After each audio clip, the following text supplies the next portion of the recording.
up, guys? This is Captain Fox here, and this is a video I meant to post 2 days ago.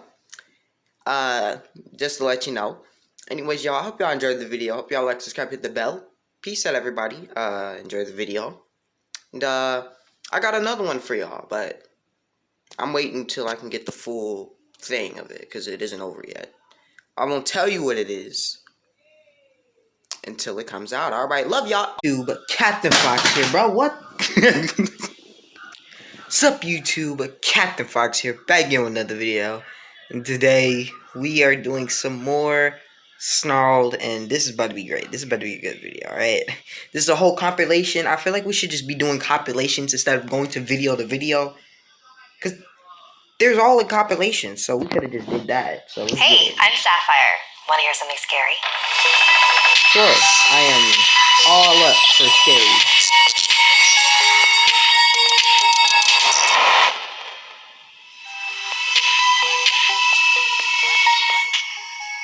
We already wildin' at this point. I'm in a room full with mirrors.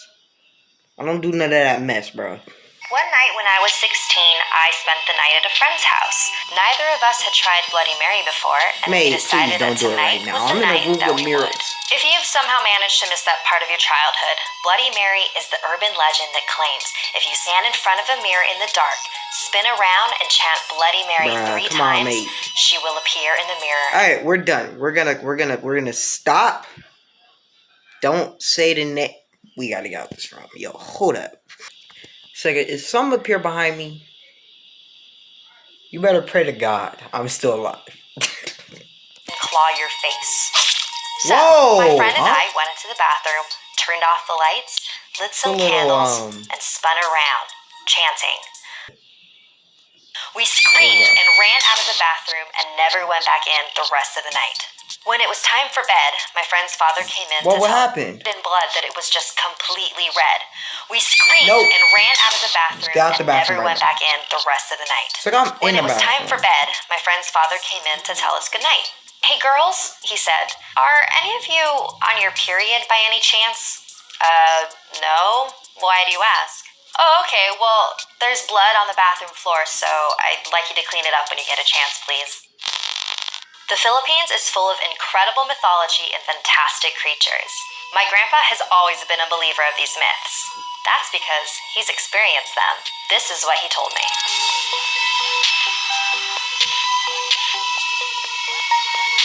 Oh, what the freak is that? I lived in a rural town in the Visayan Islands of the Philippines. What the freak was that? We be wildin' sometimes. I was in my mid-20s and working late one night. It was about 2 o'clock in the morning when I began to walk my way to the bus station. My way lit. I never seen nobody walking down the road, walking like some...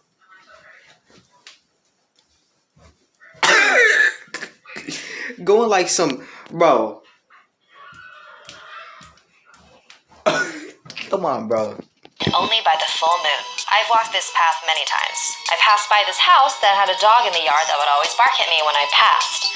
But tonight, it just stared and just watched as I walked by. And that's when I heard it. A very strange sound in the distance. I had heard of the tikwi, sometimes known as a wak-wak or aswang. It separates from the lower half of its body to fly around at night, searching for any... buddy. Oh, hold up. We just gonna detach ourselves from the other half now? Living soul, to rip out their hearts with their talon feet and feast. And when you hear its call, you know it's hungry. So I continued walking towards the bus station, and I could still faintly hear the sound. And I saw that there was a security... So I'd be like, hold up, I'm gonna start running if I hear that. Listen, mate. If I'm hearing that in the middle of the street, I'm walking alone at night, which most likely I'm not going to. That'd be just nuts, but maybe one of these days I might. Who knows? Anything can happen, right? And I hear that, buddy, like I said in one of my videos, I can be a fast runner when I need to be, alright? I could be one of the biggest, fastest runners in the whole track. I'll be like the Flash in the next 20 seconds, alright? Booth with a guard inside. I didn't want to wait at the station alone, so I slipped inside the booth and waited with the guard. I still wasn't sure if I was imagining the sound, but from the look on the guard's face, I'm pretty sure he heard it too. So we both just sat there, motionless. Finally, the bus arrived, and I ran out of the booth and onto the bus and rode all the way home, the sounds of the teakwee growing fainter and fainter. The next day, I told my coworkers what had happened, and that's when one of them told me, teakwees are master tricksters. The further away they sound, the closer they are. This is a story that kid dead. That kid's dead. That was passed around a lot when I was younger, and it still gives me chills to this day. Let me tell you about the man who was a little too curious. Huh? The keyhole. Alright. I was driving home from a business trip and decided to stay the night in a motel that I found on the roadside. After checking in, I walked down the hall to my room, but on my way I noticed a door that was all boarded up and covered in police tape. As soon as I passed it, I could have sworn I heard someone singing from inside the room. There was one spot of the door that was still uncovered, a giant keyhole, big enough to see through to the inside. So I knelt down and peeked inside the hole. All I saw was this pale little girl singing to herself. It was so strange. Why was she there by herself? Anyways, I stood up and went to my room and went to sleep. The next morning, on my way to check out, I passed the door again. I still couldn't believe what I saw the night before, so I decided to take another peek. What? So I knelt.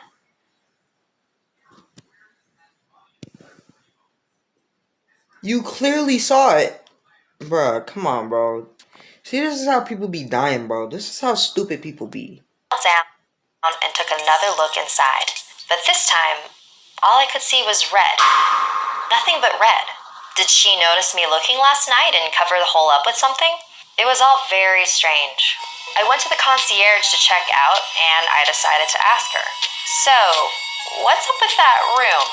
The one that's all boarded up? Well, she said, a while ago, a family checked in.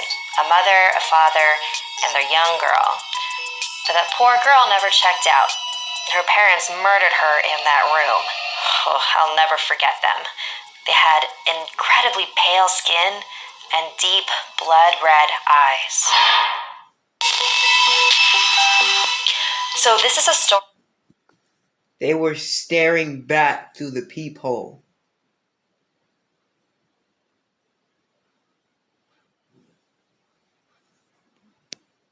That my aunt told me happened to her when she was in her mid-20s. She was living in the Philippines at the time, and she had a niece who was a freshman in high school. So one day, the high school called her and said, "You need to get over here right now. Your niece is acting really weird." And my aunt had no idea what they were talking about. And so when she got to the school, her niece was sitting on a chair and she looked really out of it. And if anyone tried to touch her, she would violently hit their hand away and yell at them in a cold, deep voice that clearly wasn't hers. Aw, hecky no, she possessed. Nah, dude. So they had no idea what to do, so they called the sheriff of the town to see if he had any ideas. And so the sheriff got there, and it was pretty clear to him that she was probably possessed by something. And so he asked her, "What are you doing to this girl? Why are you here?" "She hurt my children. She stepped on my house." What? Oh, what are you talking about, man? Wait, how is that even possible? Where is your house? Outside What? Hold up. the school. So there's this Filipino superstition that you shouldn't step on ant hills or termite hills, basically any mound of dirt in the ground, because there's a creature that lives in them called the duende. Duendes are sort of similar to elves or goblins, and they're invisible to most people, but they do show themselves to children or some adults that they choose. They mostly just leave you alone, but if you mess with them, they can bring you a lot of bad luck and misfortune, and in the worst case, death. And right outside the school is filled with ant hills. So unfortunately, my aunt's niece did not know about this rule. So the sheriff started pleading with this spirit inside the girl. She's just a kid. I'm sure it was just an accident. What can we do so that you will forgive her and leave her alone? Get bananas, oranges, and salt and bring it to my house. So they went to the store and they got a bunch of fruit and salt, and then they placed it all around the anthills that were outside the school. I'm sorry, I don't believe this story one single bit, but keep going. And then when they went back inside the school, my aunt's niece was totally normal. Like, she didn't even know what had happened. And she didn't remember speaking in any weird voice. She just thought that she, fell asleep. My aunt is a super sane person. I have no reason to believe that she would ever lie to me about this. Something that makes this story a little weirder for me is that this is not the first story about a duende that family members have told me. So my mom's side of the family used to live in Hawaii when she was younger. When my uncle was 3 years old, one day he sort of just went missing for a few hours, and so everyone was looking for him. A few hours later, he just showed up at the front door, and they're like, "Where did you go?" And he said, "Oh, I was playing with the little people." So my family is pretty convinced that the little people that he was playing with were duendes. So a few years ago, there was a pretty well-off family that lived in a really big house in Newport Beach, California. A mother, a father, and 2 small kids. And one night, the parents decided that they wanted a night out for themselves, so they hired a babysitter. She was maybe about 16 years old. So when the babysitter got there, the parents gave her a little rundown of what to do, and the mom pulled her aside and said, "Once you've finished tucking the kids in, do you mind watching TV in our bedroom? The kids have been having nightmares lately and waking up screaming, and our room is right next to theirs, and so it's a lot easier to get to them." "Yeah, sure, I can do that." So the babysitter and the 2 small children waved goodbye to their parents. So after a few hours of watching Yo, hold up for a second. We back, y'all. TV, it was time for bed, and as she was tucking them in, one of the kids said, "Please don't let the clown get us." Of course I'm not going to let anything happen to you. So she turned off the lights and went next door to the parents' room like the mom had asked. But the second that she stepped inside, she froze. In the far corner of the room was a clown statue. Just a really lifelike,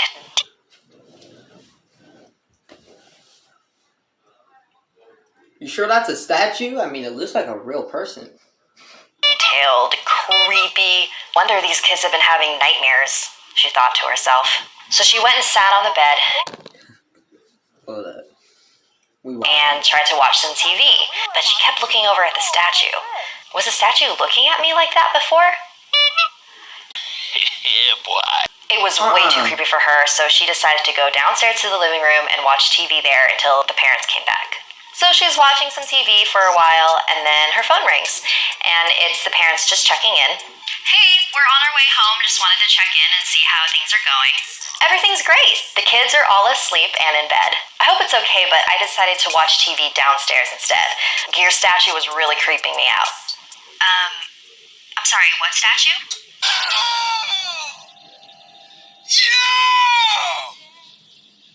"The clown statue?"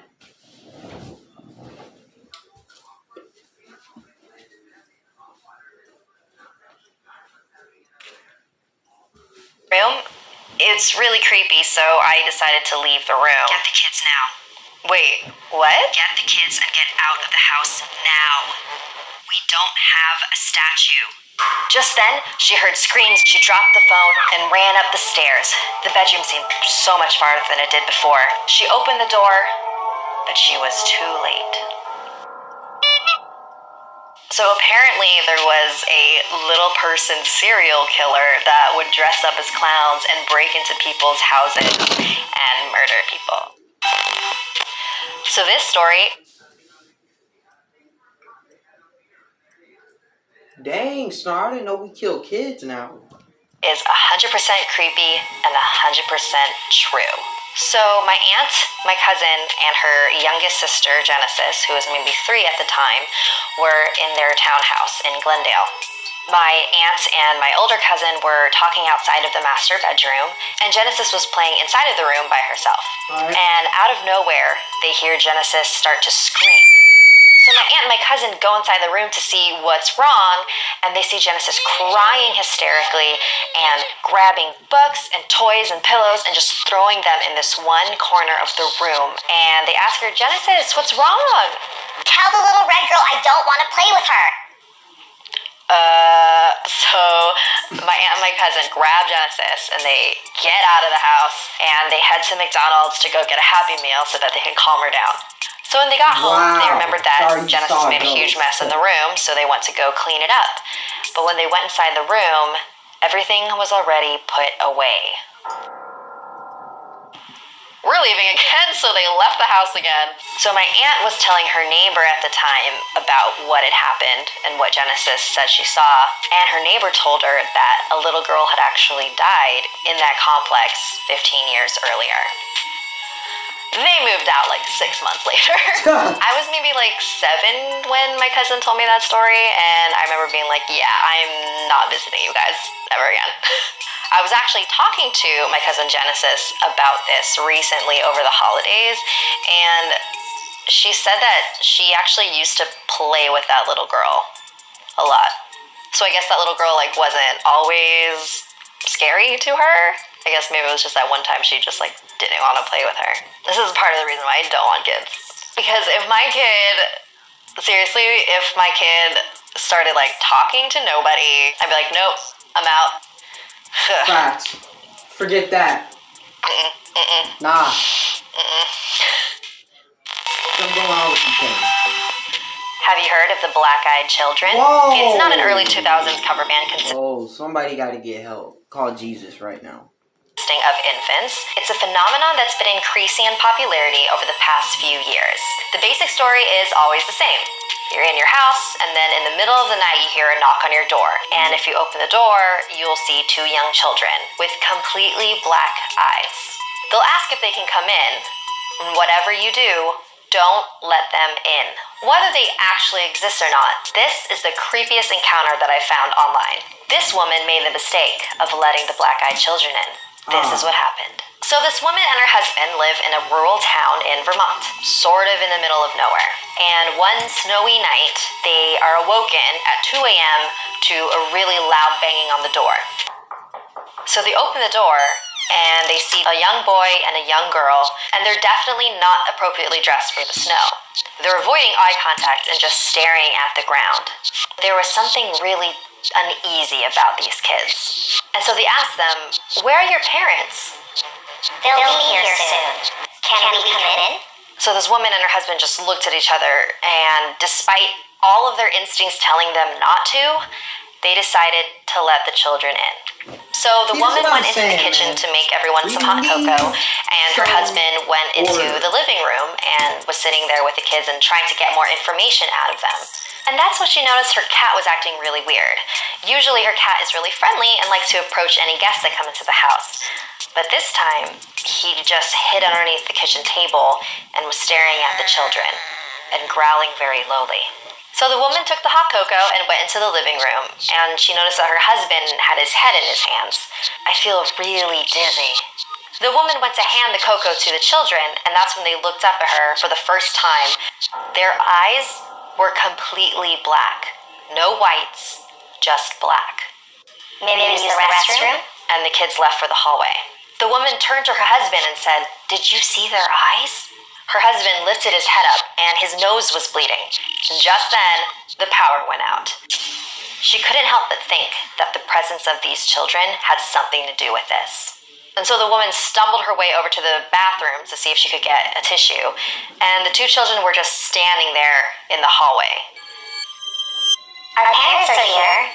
So the kids went to the front door, left it wide open, and the woman saw these 2 really tall men in dark suits standing at the edge of their driveway.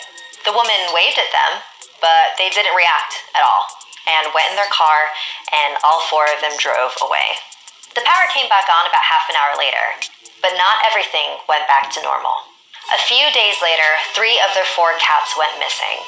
And one night, they came home to find their cat dead, in a puddle of its own blood. Bruh. Her husband continued to have nosebleeds, and when he went to the doctor, he was diagnosed with a very aggressive type of skin cancer, a type that's linked to overuse of indoor tanning beds, which he's never used.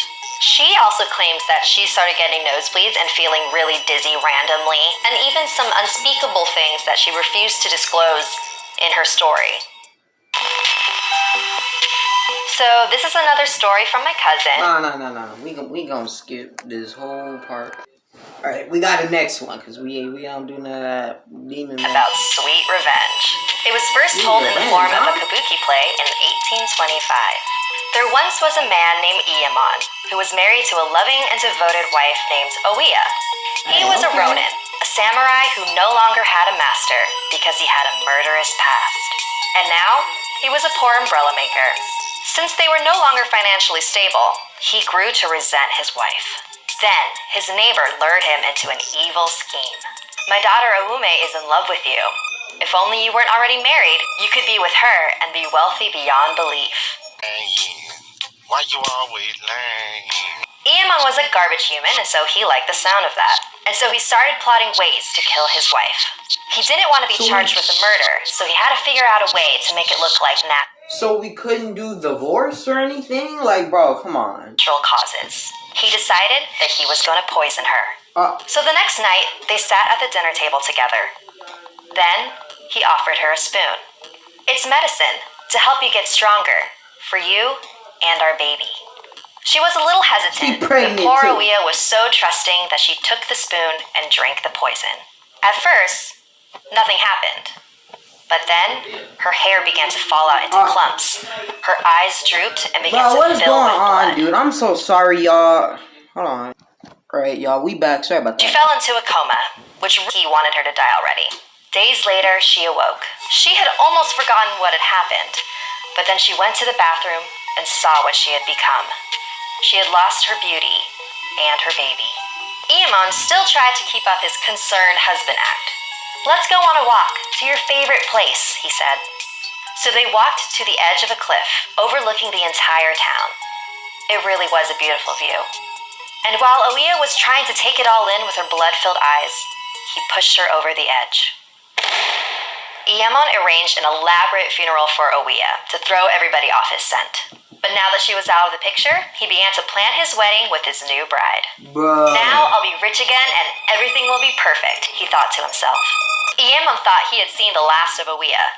He could not have been more wrong. He began seeing Oiya's distorted face everywhere. She appeared on a lantern, and so he shattered it. She appeared in a mirror, and he shattered that too.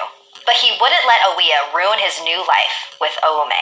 On the day of his wedding, Oiya had not appeared. The ceremony went perfectly.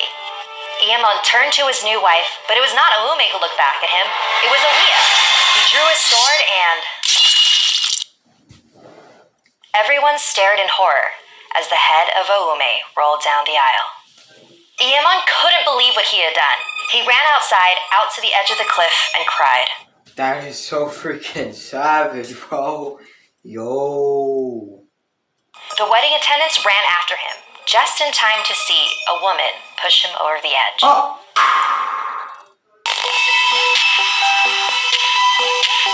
Well, dang. Rings, the second follow-up to the horror film The Ring, came out earlier this month. And so I wanted to share with you the urban legend that inspired the original film. This is the story of the cursed videotape. Oh, God. So 3 high school girlfriends were having a sleepover and decided that they wanted to rent a horror film. This is back in the day when you actually had to leave your house, go to a physical store, pick out the tape you wanted, and return it in 3 days. But when they got to the store, it was already closed. But just as they were about to leave empty-handed, they noticed a small little hole-in-the-wall store that none of them had noticed before. They decided to go in. So the girls are browsing through the shelves, but they can't come to an agreement on what to rent. So they go to the counter and decide to ask the lady working there, "Do you have any horror movies you could recommend us?" "I have just the thing," she said, and she went into the back room to get it. That's when one of the girls noticed a tape on the counter. There was no label, no box, and it was a little bit dirty. Curious, she picked it up. The woman came running back and snatched it out of her hand. "That's not something you girls should be watching," she said. Why? What's on it? It's just a home movie. Now let me go get you something that I know you will enjoy. After they checked out, the girls went home. That's when one of the girls pulled the videotape out of her purse. We have to watch it. Aren't you curious to see what's on it? So, why would you be so curious about a plain cassette tape? That's not... Did I say cassette? Oh, yeah, I think I did. But a tape that doesn't have a label, that looks dirty up. Like, come on.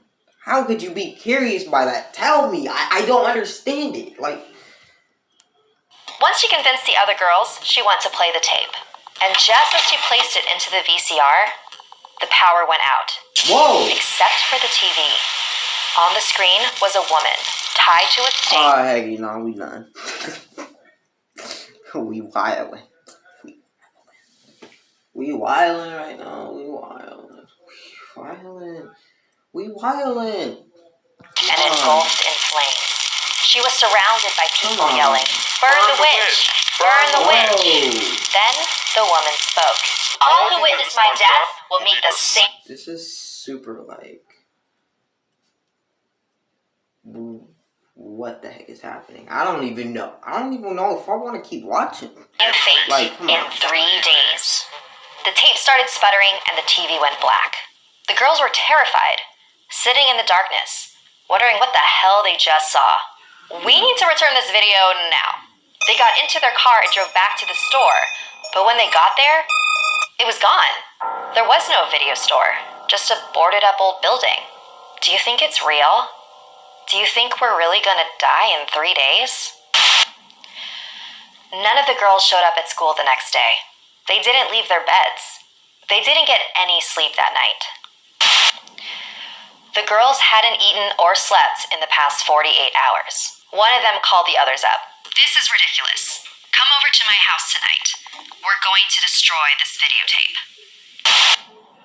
All 3 of the girls were found dead, charred to a crisp. While investigating their mysterious deaths, police found a trash can outside of one of the girls' houses. It was smoking and looked like the contents had been lit on fire recently. When they looked inside, all they saw was a pile of ashes and the videotape. Bruh. It's kind of funny to think how people were scared of VHS tapes, especially since nobody watches them anymore. But then again, in a way, you did watch the tape. I showed it to you.